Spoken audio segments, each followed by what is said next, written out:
सबसे पहले जय हिंद दोस्तों। आज हम इंडियंस के लिए बहुत ही खुशी की बात है। नाम की बहुत वैल्यू होती है। Name has a very big value. छोटा सा if you add a small A here maybe it will become भरोसा। Just a small suggestion. क्योंकि जब से central education minister Dharmendra Pradhan ji और central IT minister Ashwini Vaishnaw ji ने भार ओएस इंडिया का एक सफल टेस्टिंग किया है, तब से ही हमारे बीच भार ओएस को लेकर काफ़ी ज़्यादा एक्साइटमेंट बढ़ गई है। और ये हम जानने के लिए काफ़ी ज़्यादा एक्साइटेड हो गए हैं कि भार ओएस क्या है और क्या ये एंड्रॉयड से अलग है। बहुत सारे सवाल होंगे आपके मन में, तो चलिए जानते हैं इन्हीं सारे सवालों के जवाब। तो हेलो दोस्तों, मैं हूँ एम फरीद और आप देख रहे हैं टेक्नो कनेक्शन।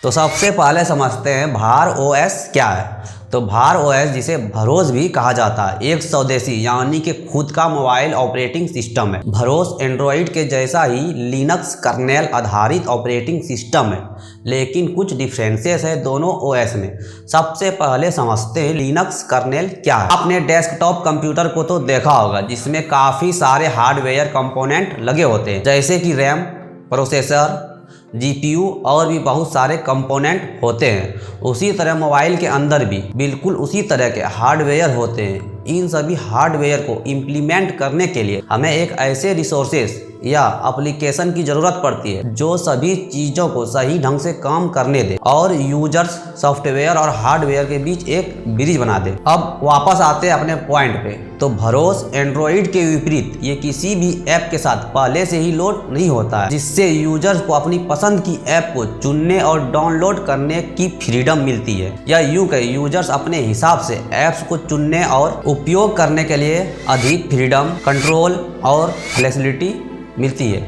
इस मोबाइल ऑपरेटिंग सिस्टम को मद्रास के इनक्यूबेटेड फर्म द्वारा विकसित किया गया है। इस सॉफ्टवेयर को commercial of the self handset पर इंस्टॉल किया जा सकता है। इस ओएस की खास बात यह है कि हाईटेक सिक्योरिटी और प्राइवेसी के साथ आता है। अब समझते हैं दूसरे पॉइंट को, क्या ये एंड्रॉयड जैसा ही है। भार ओएस भी लिनक्स कर्नेल पर आधारित है, जो एंड्रॉयड के समान ही है, लेकिन कुछ बदलाव के साथ, जैसे कि ये प्री लोडेड ऐप्स के साथ नहीं आता। भरोस यूजर्स को किसी ऐप का उपयोग करने के लिए मजबूर करने के बजाय उन ऐप्स को चुनने की सुविधा देता है जो यूजर्स चाहते हैं। भरोस प्राइवेट ऐप्स स्टोर सर्विस यानी कि पास से विश्वसनीय ऐप्स को ही एक्सेस देता है। एक्चुअली पास उन ऐप्स को ही क्यूरेटेड लिस्ट तक पहुंचने की अनुमति देता है जिन्हें पूरी तरह से जांचा गया हो। इसका मतलब है कि यूजर्स पूरी तरह से श्योर हो सके कि अपने डिवाइस में जो ऐप्स इंस्टॉल कर रहे हैं वो उपयोग करने के लिए सुरक्षित है और वो उन पर भरोसा